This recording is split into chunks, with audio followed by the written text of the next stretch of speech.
Bonjour, on m'appelle Kilomba Soumaïli Adolphe. Je suis professeur de droit et avocat au barreau du Sud Kivu. La justice, c'est elle qui protège et qui garantit les libertés individuelles. Et donc, s'il y a des violences à l'endroit de la femme, la justice s'en occupe. La preuve, c'est que c'est la justice qui applique la loi contre les violences sexuelles.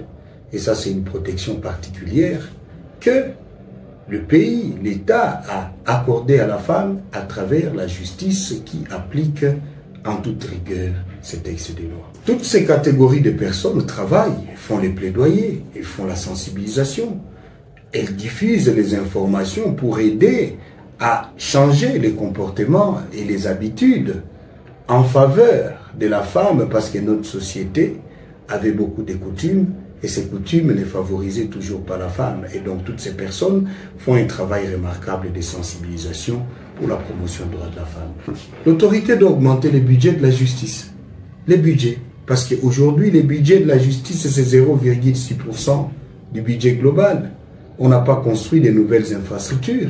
Et donc toutes ces femmes qui souffrent et qui sont victimes de graves violations des droits humains dans les rurales, si on déployait l'appareil judiciaire en construisant de nouvelles infrastructures, je crois que cela pourrait améliorer la situation. Il faut augmenter les moyens pour diffuser davantage l'information, sensibiliser les femmes, particulièrement celles qui n'ont pas accès à l'éducation et à l'alphabétisation, parce qu'en ayant l'information, la femme pourra accéder à ses droits. Voilà pourquoi Barack Obama disait « Une femme privée d'éducation est privée d'égalité ».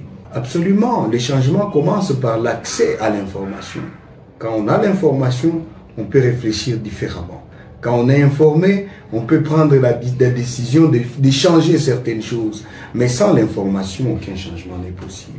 C'est d'abord un problème de moyens, parce que toutes ces structures, toutes ces associations féminines n'ont pas de financement et ne sont pas financées. Et donc, si les moyens sont mis à la disposition de toutes ces structures, eh bien, on aura un changement plus rapide que maintenant. Le changement, il est là, mais il évolue très lentement. Parce qu'il y a cette limitation des moyens.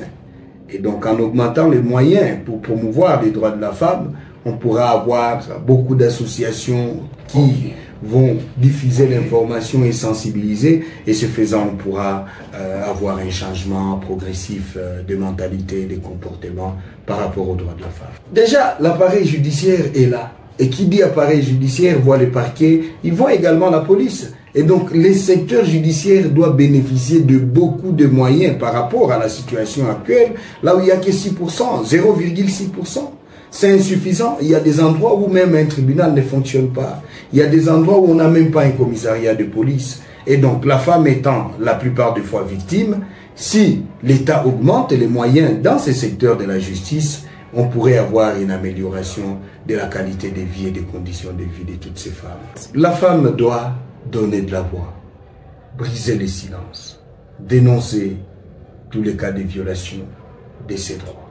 La femme doit se battre pour ses droits et à l'État de l'accompagner, d'augmenter les moyens pour les secteurs judiciaires de manière que la justice joue davantage son rôle pour la protection de la femme.